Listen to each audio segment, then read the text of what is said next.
ናይት ክለብ ምናምን የተለየ ነገር ያለ እንዳይመስላችሁ በደንብ የለም። በተለይ እህቶቼ ራሳችሁን ጠብቁ። ዝም ብሎ ለማንም ጎረምሳ እንዲነካሽ እንዳትፈቅድለት። አክብሮሽ ማንነትሽን ተረድቶ ሪስፔክት አድርጎሽ በክብር በኪዳን በጋብቻ ነው እንጂ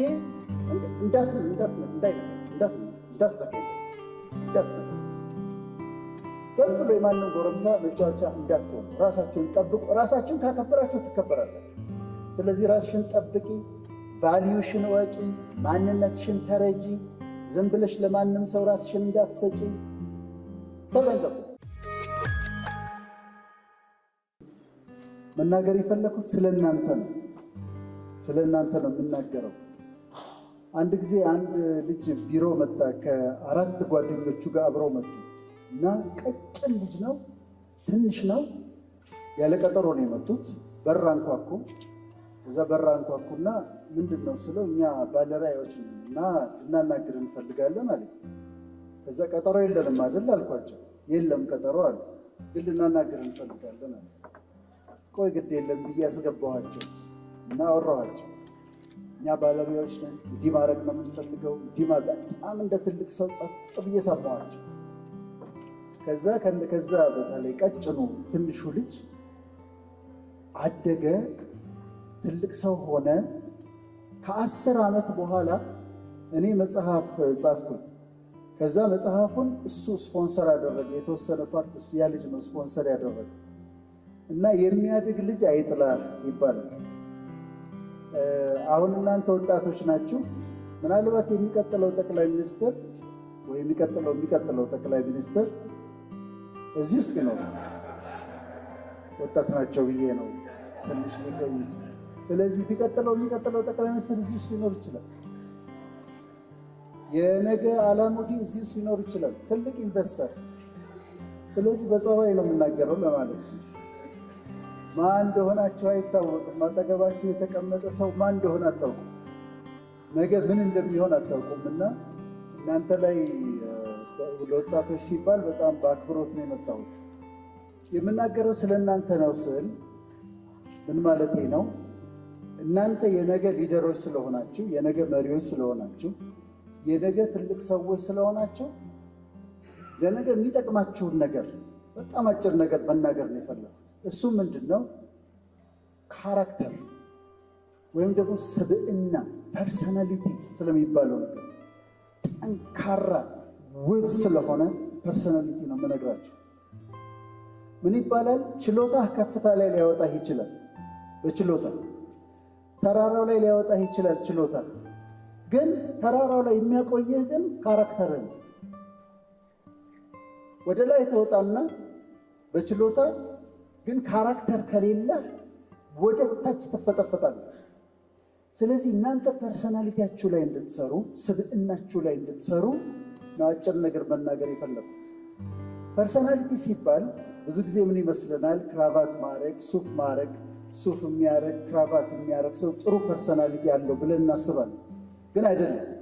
ፐርሰናሊቲ ማለት ስብዕና ማለት የሶስት ነገሮች ድምር ውጤት ነው። አንደኛ ፊሊንጋችሁ፣ ስሜታችን፣ መናደዳችን፣ መነጫነጫችን፣ ማዘናችን፣ ማልቀሳችን፣ መደሰታችን አንድ ስብዕናችሁ ነው። ሁለተኛው ይሄ ኢሞሽን የሚባለው። ሁለተኛው ሐሳባችን፣ ቶት የምናስበው ነገር፣ ሐሳባችን የሚፈስበት መንገድ፣ የምናስበው አስተሳሰባችን፣ እሱ ሁለተኛው ኮምፖነንት ነው የስብዕና። ሶስተኛ ቢሄቪየር ነው። ቢሄቪየራችን፣ አለባበሳችን፣ አኗኗራችን፣ አመጋገባችን እነዚህን ይጨምራል። ስለዚህ ፐርሰናሊቲ ሲባል የእነዚህ የሶስቱ ድምር ውጤት ነው። ስሜቶቻችንን የምንገልጽበት መንገድ ኢሞሽናችን፣ የምናስብበት መንገድ እውቀታችን ኮግኒሽን፣ ከዛ መግባት መውጣታችን ባህሪያችን ቢሄቪየር። እነዚህ የሶስቱ ድምር ውጤት ፐርሰናሊቲ ይባላል። እነዚህ ተደምረው ነው ፐርሰናሊቲ የሚባለው። ከየት ያመጣ ነው? ካራክተር ደግሞ የሚባለው እዚህ ጋር ካራክተር ደግሞ የሚባለው ያንተ ልዩ የሆነ የሚለየህ ዲስቲንክት የሚያደርግ ለይቶ የሚያስቀምጥህ ማንነትህ። ለምሳሌ አንድ ሰው እዛ ወድቆ ነበረ እና አንድ ልጅ መጥቶ አነሳው እንዲያደረገው ሲባል ከበደ ሊሆን ይችላል ይላል። ምክንያቱም ያን ሊያደርግ የሚችለው ከበደ ነው። ወይም ደግሞ አንድ ልጅ አሁን ወጣቶች ሲመጡ ከአውታንቲ ጋር ተደባደበ ይሉኛል። አየለ ነው የሚሆነው። አየለ የሚባል ካለ ይቀርታል። እሱ ነው ሊሆን የሚችለው። ያ የሚለያችሁ ነገር ኮር የሆነው የፐርሰናሊቲያችን ኮር የሆነው ነገር ደግሞ እሱ ካራክተር ይባላል። ልዩ አድርጎ በቃ እሱ ጸባዩ ነው የሚያስብላቸው ነገር። ከየት አመጣ ነው? ከኔቸር እና ከነርቸር። ኔቸር ማለት ጄኔቲክ ሜካፓችን ከአባት ከእናት የወሰድነው ነገር። ነርቸር ማለት ደግሞ ኢንቫይሮንመንት፣ የተማርንበት ትምህርት ቤት የነበሩን ጓደኞች፣ ያሳደጉን ወላጆች፣ ያደግንበት መንደር ከሱ ነው ፐርሰናሊቲያችንን ያገኛል እና ልናሳድገው እንችላለን። አሁን እኔ የስነ ልቦና ሰውም ስለሆንኩኝ ነው ሳይኮሎጂ ሰርቻለሁ። ዶክትሬት ሕክምና ነው፣ ግን ሌሎች ማስተርሶች አሉ። አንዱ ሳይኮሎጂ ስለሆነ አጭር ሌክቸር ነው የምሰጠው። እሺ ተስማማላችሁ? እሺ 5 ራሳችሁን የምታዩበት በስነ ልቦና 5 ትሬቶች አሉ። በዚህ እንለያለን ብለን የምናስቀምጠዋል። አንደኛው ኤክስትሮቨርሽን ይባላል። ኤክስትሮቨርሽን ማለት ራስን የመግለጽ ስጦታ፣ ችሎታ፣ ሶሻብል መሆን፣ ከሌሎች ጋር የማውራት አክቲቭ መሆን እና ደግሞ አሰርቲቭ መሆን፣ ይሄ ኤክስትሮቨርሽን ይባላል። አሰርቲቭነስን ልንገራችሁ። ለምሳሌ ሲኒማ ቤት ተቀምጣችኋል እንበል እና ተቀምጣችሁ አንድ ሰው ከኋላችሁ የተቀመጠው ወንበራችሁን ይደበድባል እግሩን እንዲያንቀሳቀስ። ዝም ብላችሁ ተናዳችሁ ትወጣላችሁ እስከ መጨረሻ ወይስ ዞር ብላችሁ ወንበሬን እየመታ ነው ትተውላላችሁ? ሃይ ኤክስትሮቨርሽን ያላቸው ሰዎች ሶሻብል ናቸው፣ ራሳቸውን መግለጽ ይችላሉ፣ አውትጎይንግ ናቸው። ኖ ማለት ካለባቸው ኖ ይላሉ፣ ራሳቸውን ኤክስፕሬስ ማድረግ ይችላሉ። እናንተ እንደነገ መሪዎች አንዱ ፐርሰናሊቲያችሁ ላይ ሊኖር የሚገባው ሃይ ኤክስትሮቨርሽን፣ ራሳቸውን ኤክስፕሬስ ማድረግ መለማመድ አለባቸው። ሻይ መሆን አትችሉም። የነገ ፖለቲሽያንስ ሆናችሁ የምታፍሩ የምትሽኮረመሙ ሰዎች መሆን የለባችሁ። ራሳችሁን ትገልጻላችሁ። እሺ ማለት ባለባችሁ ቦታ እሺ ትላላችሁ። ኖ ማለት ባለባችሁ ቦታ ኖ ማለት አለባችሁ። አሰርቲቭ መሆን አለባችሁ። ይሄ ኤክስትሮቨርሽን ይባላል። ሃይ ኤክስትሮቨርሽን ከእናንተ ይጠበቃል። ሁለተኛው አግሪኤብልነስ ይባላል። አግሪኤብልነስ ማለት ደግሞ ከሌሎች ጋር ተስማምቶ የመስራት ችሎታ።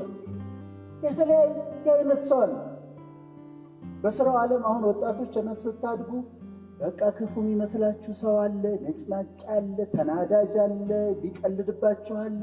ከነዛ ጋር ሁሉ ተስማምቶ የመኖርና የመስራት ችሎታ አግሪኤብልነስ ይባላል። እና አግሪኤብል ስትሆኑ ሰው ጠረጴዛ ሲሸከም ስታዩ ላግዝ ትላላችሁ። ሰው ከብዶት ካያችሁ ለምን አላግዝ ትላላችሁ። አግሪኤብል ናችሁ። ፐርሰናሊቲ ያስውባል። ሃይ አግሪኤብልነስ። ፍሌክሲብል ትሆናላችሁ። ፍሌክሲብል ማለት አንድ ነገርን በዚህ መንገድ መስራት ከለመዳችሁ ከዛ ሁሌ በዚህ መንገድ ነው የሚሰራው አይደለም፣ በዚህ ጋር ደግሞ መሄድ እንችላለን። ኦኬ በዚህ ጋር ፍሌክሲብል መሆን እንችላለን። እንደዛ ይመስልሃል? አዎ እንደዛ ከመሰለሽ ሞክረው እስቲ አንተን አይዲያ እንሞክር። ምንድን ነው ያሰብከው? እስቲ ንገረኝ የማለት ችሎታቸው አግሪኤብልነስ፣ ጉድ ኔቸር ነው የምትሆኑ፣ ጥሩ ልብ ነው የሚኖራቸው። ሶስተኛው የሚያስፈልጋችሁ ነገር ፐርሶናሊቲ ላይ ልትሰሩበት የሚገባ አሁን ይሄ እስካሁን ያለው ኤክስትሮቨርሽን፣ አግሪኤብልነስ እነዚህ ልትሰሩበት ቢልድ ልታደርጉት የሚገባ ነው። ሶስተኛው ኢሞሽናል ስታቢሊቲ ነው። ስትናደዱ ምንድን ነው የምታደርጉት? ፍርስርሱን ታወጡታላችሁ። አንገር የሚለውን ጻፉት፣ ቃሉን አንገር የሚለውን ጻፉና ንዴት አይደል? አንገር ከፊቱ አንድ ዲ ብቻ ስትጨምሩ ዴንጀር ይሆናል። አንገር ወደ ዴንጀር ነው። ኢሞሽናችሁ እንዴት ነው የምትቆጣጠሩት? ስትናደዱ ሆልድ ታደርጉታላችሁ ወይስ በርስት ታደርጋላችሁ ወይ ብርጭቆ ተወረውራላችሁ? አሁን ተመልከቱ። አንድ ትልቅ ቦታ ከደረሳችሁ በኋላ ኢሞሽናችሁን፣ ንጭንጫችሁን፣ ንዴታችሁን፣ ደስታችሁን መቆጣጠር የማትችሉ ከሆነ እላይ ከወጣችሁበት ድንገት ትፈጠፈጡና መሬት ወጣ በአንድ ንዴት ነገሩን በሙሉ ታበላሽ። ስለዚህ ኢሞሽናል ስታቢሊቲ፣ ስቴብል መሆን፣ ስሜትን መቆጣጠር፣ ንዴትን ዋጥ ማድረግ፣ ደስታን በትክክለኛው መንገድ ማየት። አንዳንድ ሰዎች ሙዲ ናቸው። ለምሳሌ ጠዋት ታገኙታላችሁ አንድን ሰው ጠዋት አግኝታችሁት በቃ እንዴት ነህ ምናምን ብሎ ከሰዓት በኋላ ስታገኙት እንዴት ነው ሰላም ስትሉት ብሎ ጠዋት ደስተኛ የነበረው ሰውዬ ከሰዓት በኋላ ሙዲ ይለዋወጣል። ግን ኢሞሽናሊ ስተብል ስሜታችሁን የምትቆጣጠሩ ንዴታችሁን የምትቆጣጠሩ ሰዎች መሆን አለባቸው። አራተኛው በጣም ኢምፖርታንት ነው። ስሙን ኮንሸንሽየስነስ ይባላል። ኮንሸንሽየስነስ አይደለም፣ ኮንሸንሽየስነስ ከፍተኛ ዲሲፕሊን ማለት ነው። ስንት ሰዓት ላይ ነው የምትተኙት? ጠዋት ስንት ሰዓት ነው የምትነሱት? አንድ ሙቪ አሪፍ ሙቪ ስታገኙ ታመሻላችሁ እስከ 8 ሰዓት። እኔ እንዳጠናሁት ሰክሰስፉል የሆኑ ሰዎች በሙሉ ሃይ ኮንሸንሽየስነስ አላቸው። የሚተኙባት ሰዓት አለች፣ በዛ ሰዓት ተኝተዋል። ጠዋት እስከ 3 ሰዓት እርሊ ይነሳሉ። ዲሲፕሊንድ ናቸው። እንዴት እንደሚለብሱ፣ እንዴት እንደሚበሉ፣ ስንት ሰዓት በቀን ምን ያህል እንደሚያነቡ ያውቃሉ። ሃይ ኮንሸንሽየስ ከፍተኛ ዲሲፕሊን ያስፈልጋቸዋል አንድ ቦታ ለመድረስ። ስማማላችሁ? ሃርድ ወርኪንግ ሪስፔክትፉል ዲሲፕሊን መሆን አለባቸው። አምስተኛው ኦፕንነስ ፎር ኤክስፒሪየንስ ይባላል። ኦፕንነስ ፎር ኤክስፒሪየንስ ማለት በአዲስ መንገድ ለማሰብ ፈቃደኛ መሆን፣ አዲስ ነገር ለመሞከር ፈቃደኛ መሆን። አሁን እኔን ልንገራችሁ፣ አንድ ሬስቶራንት ከሄድኩና ከተስማማኝ ሁል ጊዜ እዛ ሬስቶራንት ነው የምሄደው። ከዛ ቦታዋ የምቀመጥባት ቦታ አትለይም፣ ታች ቦታ ነው የምቀመጠው። ግን ኦፕንነስ ፎር ኤክስፒሪየንስ አዳዲስ ነገሮችን አዳዲስ ሰዎችን ለመተዋወቅ፣ አዳዲስ ቦታዎች ለመሄድ፣ አዲስ እውቀት ለማግኘት፣ እስቲ ይህን ደግሞ ልወቀው፣ ይህን ደግሞ ልማረው ብሎ ፈቃደኛ መሆኑና እነዚህ አምስቱ ራሳችሁን ቢልድ አድርጉት። እኔ አሁን ዛሬ ትኩረት እናንተ ጋር ፐርሰናሊቲያችሁን ቢልድ አድርጉ፣ በእውቀት ቢልድ አድርጉ፣ በባህሪ ቢልድ አድርጉ። የቀለጠ ድራማ እየታየ ነው እዛ ቤት እና በዚህ ላይ እንድትሰሩ ነው የምጠይቀው። 4 አይነት ፐርሰናሊቲዎች አሉ፣ እንድታውቋቸው ነው የምፈልገው።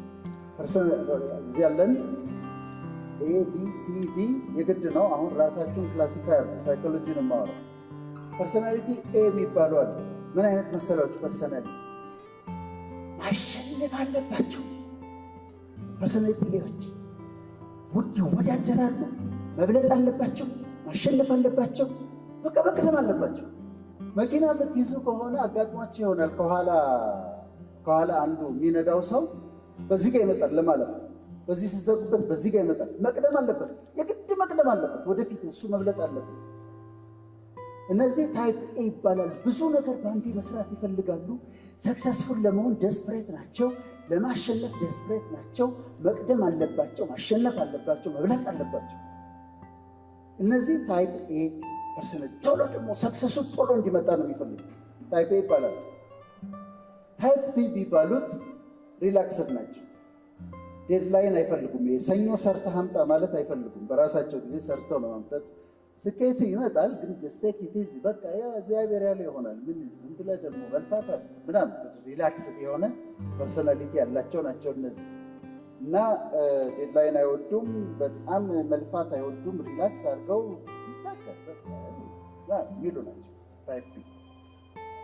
ታይፕ ሲዎች ደግሞ አንዳንዶቻችሁ እዚህ ያላችሁ በጣም ሃርድ ወርኪንግ ናቸው፣ ሜቲኩለስ ናቸው፣ መሳሳት አይፈልጉም።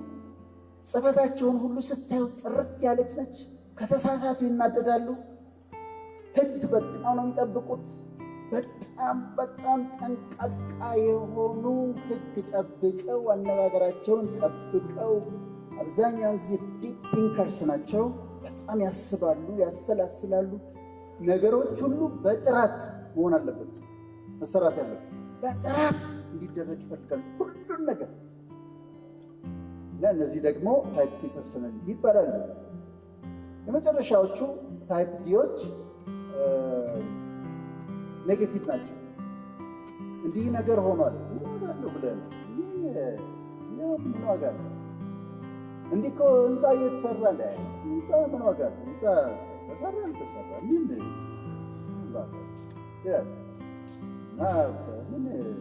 አይጠቅም። ኔጌቲቭ ሁሉም ነገር ኔጌቲቭ ሆነው የሚያዩት በኔጌቲቭ ነው የሚመለከቱት። እና እነዚህ ግን ኤ ቢ ሲ ዲ ብቻ አይደለም ያለው ሚክስ አለ። ኤ ቢ ኤ ሲ ቢ ሲ ቢ ዲ ሚክስ አድርጋችሁ ልትይዙ ትችላላችሁ።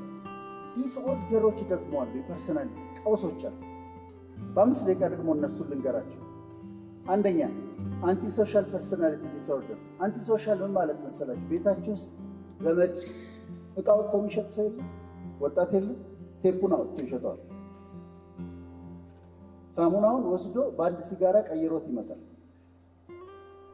ይሄ አንቲ ሶሻል ፐርሰን ማፍረስ ነው ደስ የሚላችሁ። ስፖኪያችሁን ለገንዘቡ ብሎ እኮ አይደለም፣ ስብር ያደረገው ደስ ነው የሚለው ያንን ሲያደርግ ስብር ሲያደርግ። እነዚህ አንቲ ሶሻል ናቸው። ማጥፋት ነው። ብዙ ጊዜ ይታሰራሉ፣ ይለቀቃሉ፣ በማጥፋት ይደሰታሉ። እነዚህ አንቲ ሶሻል ፐርሰናሊቲ ያላቸው ይባላል። ሁለተኛዎቹ ናርሲስቲክ ፐርሰናሊቲ ዲስኦርደር ይባላል። ናርሲስቲኮች ራሳቸውን በጣም ነው የሚወዱት። በጣም መስተዋት ያሉ እንደዚህ ያሉ እዚህ ያሉ መልካቸውን ይወዳሉ፣ ራሳቸውን ይወዳሉ፣ ስማቸውን ይወዱታል። ከሰው በላይ እንደሆኑ ነው የሚሰማቸው። በጣም እንደውም ስሙ የተሰጠው ናርሲስቲክ ሆን መሰላችሁ። ናርሲስቲክ የሚባል ሰው ነበረ፣ ናርሲስ የሚባል እና ድሮ መብራት አልነበረም።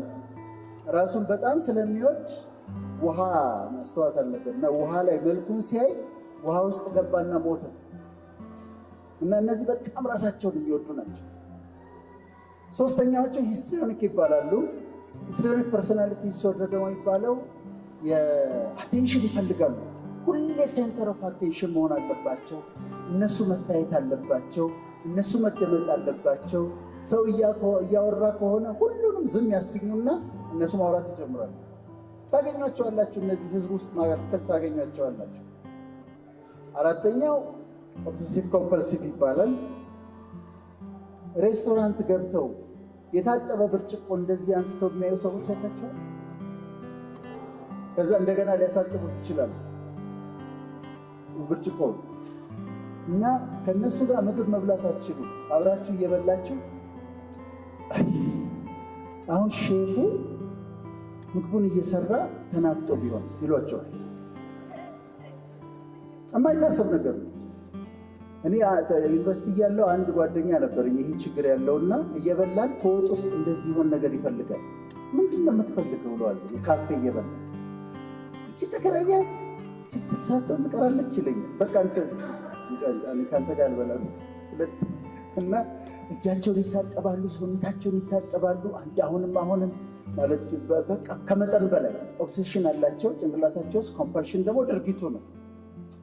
አምስተኛው ስኪዞይድ ፐርሰናሊቲ ዲስኦርደር ነው የሚባለው። እነሱ ከሰው ጋር ብዙ መገናኘት አይፈልጉም። ኢሞሽናሊ ዲፕረስድ ናቸው። ስድስተኛው ጋር ሊሄድን ናቸው። ስድስተኛው ዲፔንደንት ፐርሰናሊቲ ዲስኦርደር ይባላል። ልብስ ለመግዛት የሰው ምክር ይፈልጋሉ። ምን ለማድረግ የሰው ምክር ይፈልጋሉ። የራሳቸው ውሳኔ የላቸውም። ምሳሌ ልንገራቸው። 2 ሰዎች ቆመዋል። ይሄ ዲፔንደንት ፐርሰናሊቲ ዲስኦርደር ያለው ሰው አለ እዚህ ጋር። አንዱ እንደዚህ ይላል፣ ለውጡ አስገራሚ ነው ይላል። አንደኛው ከሰው 3 ሆነዋል። አንዱ ዲስኦርደር ያለው ለውጥ እኮ እጅግ በጣም አስገራሚ ነው ይላል። አንዱ ያየነው እኮ ለውጥ ይላል። ይሄ ዲፔንደንት ፐርሰናሊቲ ዲስኦርደር ልክ ነህ፣ የሚገርም እኮ ለውጥ፣ በጣም የሚገርም ለውጥ ነው፣ በጣም ተደንቀናል እኮ ይላል። ከዛ ያደርጋይ ምንድን ነው የቱ ጋር ነው ለውጡ? ምንድን ነው የት አለ ለውጥ? ምኑን ነው ለውጥ የምትለው ሲል ይሄኛው ዲፔንደንት ያለው ልክ ነህ እኮ የት አለ ለውጥ? ምን ለውጥ አለ ደግሞ ይላል። የራሱ ሀሳብ ከዚህ ጋር የሚስማማል፣ ከዚህ ጋር የሚስማማል፣ ከዛ ጋር የሚስማማል። የራሱ አቋም የለውም። እነዚህ ዲፔንደንቶች ናቸው። ከዛ ፓራኖይድ ፐርሰናሊቲ ዲስኦርደር አለ። ተጠራጣሪዎች ናቸው።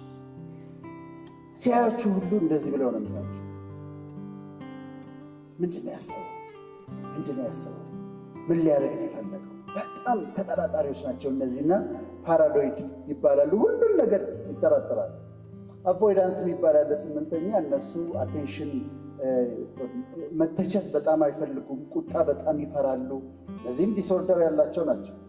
መጨረሻላቸው ስኪዞታይፓል የሚባል አለ። እነዚህ ዊርድ ናቸው።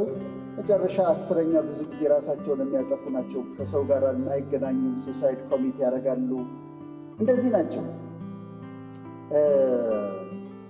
አሁን እናንተ ስለዚህ ዲስኦርደር ካለ ታስወግዱታላችሁ።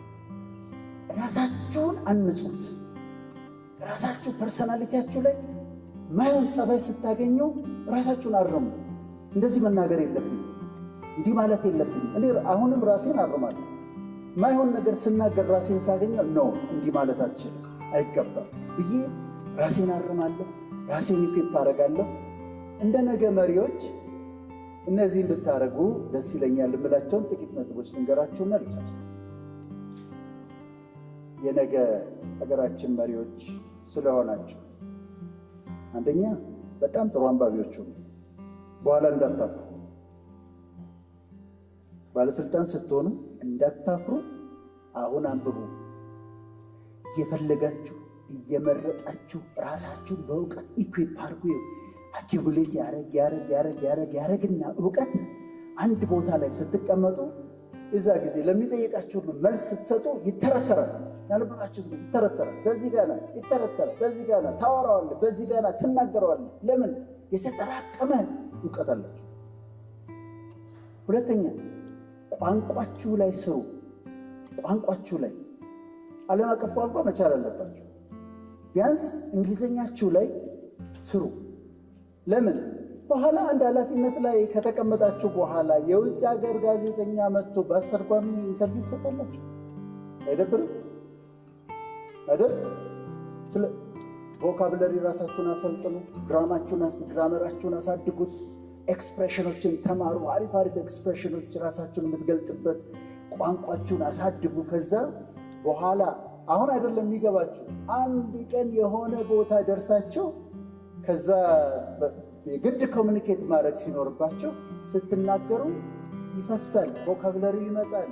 እነዚያ የተማራችኋቸው ኤክስፕሬሽኖች ይመጣሉ። ራሳችሁን በእንግሊዝኛ መግለጥ ትችላላችሁ። አታፍሩ። እኔ አሁን የምነግራችሁ አንዳንድ ጊዜ ምን ይባላል መሰላችሁ ወጣቶች፣ ይችን ነገር የዛሬ 20 ዓመት ባወቅኳት ኖሮ ይላሉ ሰዎች። ይችን ነገር የዛሬ 30 ዓመት ባወቅኳት ኖሮ ይላሉ። የዛሬ 30 ዓመት ከምትሉ ይኸው ዛሬ ነገርኳችሁ። አንብቡ፣ ራሳችሁን ኢኩዊፕ አድርጉ፣ ቋንቋችሁን አሻሽሉ፣ ፐርሰናሊቲያችሁ ላይ ስሩ፣ ካራክተራችሁን አሳድጉት፣ ቅረጹት። ለመማር ፈቃደኞች ሆኑ። ኔጎሽዬሽን ተማሩ። ኔጎሽዬሽን የሚጠብቃችሁ ነገር ነው። እንዴት መደራደር እንዳለባችሁ፣ ወደ የስ እንዴት እንደምትደርሱ፣ ዊን ዊን ወደሆነ ኔጎሽዬሽን እንዴት እንደምትደርሱ ራሳችሁን አስተምሩ። አገራችሁን ውደዱ። ፊዚካሊ ቅድም ሲል ነበር ዶክተር፣ ፊቱ ነው በቃ ፊዚካሊ ሜንታሊ ፊቱ ነው። ራሳችሁን ጠብቁ። አሁን ለእናንተ ምንም መናገር አያስፈልግም። በሙሉ ከላይም ከፊትም ከሁሉም ሸንቃጣ ሰው ነው ያለው። በቃ እንዲህ ሸንቀጥ እንዳላችሁ፣ ገንዘቡም ሲመጣ ሸንቀጥ እንዳላችሁ ቀጥሉ። ምክንያቱም በቃ ሸንቀጥ እንዳላችሁ ቀጥሉ። ኑሮ ሲሻሻል ሰዎች በቃ ነገሩ ሲመጣ በኋላ እንትን ይሆናልና ኤክሰርሳይሳችሁን ስሩ፣ ወክ አድርጉ፣ ራሳችሁን ጠብቁ፣ ፊት አድርጉ። ሁል ጊዜ ክሊን ኒት፣ ሁል ጊዜ በአቅማችሁ ከአሁኑ ጀምሮ ኒት ሆናችሁ ክሊን ሆናችሁ ሁል ጊዜ። እኔ አሁን ጠዋት ተነስቼ የማደርገውን ልንገራችሁ። መጀመሪያ ጠዋት ስነሳ የማደርገው ቀጥታ ቀዝቃዛ ውሃ ውስጥ ነው የምገባው። ቀዝቃዛ ሻወር ነው የምወስደው። ሙቃ ቢኖርም ብዙ ሙቃ አልጠቀምም። ጠዋት ተነስታ ቀዝቃዛ ውሃ ውስጥ ነው የምታገኙ። ከዛ ክሊን ኒት ራሳችሁን የምትጠብቁ ሁኑ። ለወጣቶች የሚመከር ምክር ነው እንግዲህ የሚመክረው። ይህን አድርጉ። እግዚአብሔር ያሰባችሁት ቦታ ያሳድጋችኋል። ግን ከሁሉም ግን ካራክተራችሁ ላይ ስሩ። ራሳችሁን የመጨረሻ ንግግር ቁጭ በሉና ራሳችሁን ገምግሙ። ይሄ በፖለቲካ ግምገማ ሳይሆን ራሳችሁን ገምግሙ። እንዴት ነው ጸባዬ? እንዴት ነው አነጋገሬ? እንዴት ነው መታረም ያለብኝ? ምንድን ነው? ይሄን ነገር ማረም አለብኝ። ይሄን ነገር ማወቅ አለብኝ። ካራክተሬን ማሳደግ አለብኝ፣ ፐርሰናሊቲን ማስዋብ አለብኝ በሉ። ይህንን ካደረጋችሁ እመኑኝ ትልቅ ቦታ ትደርሳላችሁ። ትልቅ ቦታ ከደረሳችሁ በኋላ አታፍሩም። እዛ ከፍ እንዳላችሁ የትልቁ ቦታ ላይ ትቆያላችሁ፣ ተንከባላችሁ አትወድቁ። እና ፐርሰናሊቲያችሁ ላይ ስሩ፣ ካራክተራችሁን አሳምሩ። ነገ የእናንተ ነው፣ ታድላችኋል። ገና ስንት ዓመት ከፊታችኋል። ፊውቸራችሁ ገና ከፊታችሁ ነው እና ልትሰሩበት የምትችሉ ልትማሩበት የምትችሉ ብዙ ነገር ልታደርጉበት የምትችሉ ገና ፊውቸራችሁ ከፊታችሁ ነው። ከሱስ ራሳችሁን ጠብቁ። ጫት እኔ እቅም ነበር ሜዲካል ስኩል እያለሁ። ጫት እዛ ገራባ ውስጥ ነው የተማርነው። አይጠቅምም፣ አያስፈልግም። ጫት አታጥቀሙት። መጠጥ ቢያንስ አታብዙ፣ በተቻለ አትጠጡ። ከቢራ ፋብሪካዎች ጋር እንዳልጣላ ብዬ ነው። ግን አትስከም፣ ቢያንስ እንዳትስከም ከተቻለ ጀስታቦይድ ሲጋራ ምን አድርገነዋል እኛ። እናንተ አድርጋችሁት ቅማችሁት፣ እኛ እንቅም ነበረ፣ ጫት እንቅም ነበር። እዚህ ሜዲካል ገና እኔ ሀረርም ልጅ ነኝና ከሃይ ስኩል ጀምሮ ጫት እቅም ነበር፣ ሲጋራ ጨስ ነበር። ፓኬት ሮዝማን አስቀምጠን እንደዚህ፣ ከዛ መውጣት መጠጣት ምንም አይጠቅም። ናይት ክለብ ምናምን የተለየ ነገር ያለ እንዳይመስላችሁ በልብ። በተለይ እህቶቼ ራሳችሁን ጠብቁ። ዝም ብሎ ለማንም ጎረምሳ እንዲነካሽ እንዳትፈቅጂለት። አክብሮሽ፣ ማንነትሽን ተረድቶ ሪስፔክት አድርጎሽ በክብር በኪዳን በጋብቻ ነው እንጂ እንዳትነካኝ። ዝም ብሎ የማንም ጎረምሳ መጫወቻ እንዳትሆኑ። ራሳችሁን ጠብቁ። ራሳችሁን ካከበራችሁ ትከበራላችሁ። ስለዚህ ራስሽን ጠብቂ፣ ቫልዩሽን ወቂ፣ ማንነትሽን ተረጂ። ዝም ብለሽ ለማንም ሰው ራስሽን እንዳትሰጪ ተጠንቀቁ። ይህ እንግዲህ ወንድማዊ ምክር ነው ዛሬ የገባሁት እና መጨረሻ እንግዲህ እግዚአብሔር ትልቅ ቦታ ያደርሳችሁ።